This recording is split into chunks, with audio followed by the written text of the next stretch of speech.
Alors voilà ce qu'on a vu au niveau des câbles pour les poids, pour la remontée des poids.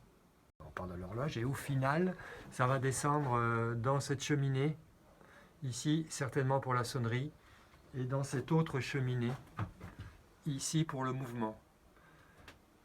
À chaque fois, ça doit être mouflé. Donc on a identifié en haut des crochets qui peuvent servir.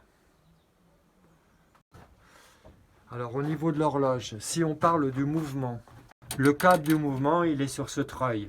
On sort du treuil, on descend sur une poulie, voilà, qui est articulée sur un point. Donc le câble passe dans la poulie, remonte, remonte, et il va passer dans ce petit trou.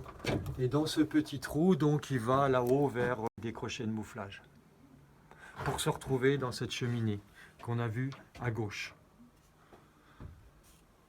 Alors ce qui est sympathique ici, c'est qu'avec cette poulie du bas, on tire bien l'horloge vers le bas. Par contre, sur la sonnerie, le treuil de sonnerie, il est là. Et là, on voit qu'on part directement vers le haut. Il n'y a pas de poulie de renvoi en bas. Et pour preuve, regardez ici, on voit une rainure qui accompagne le déroulement sur le treuil. Et donc ce câble-là, il va vers sa poulie de mouflage accrochée.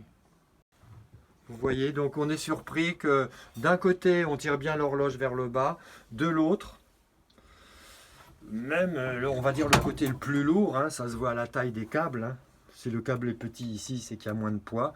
Ici, le câble est plus gros. Et bien là, on a tendance à tirer l'horloge vers le haut, sans passer par une poulie. C'est ce qu'on voulait montrer avec cette petite vidéo. Michel, est-ce que tu es d'accord à peu près avec ce que je viens de dire? Voilà. Merci.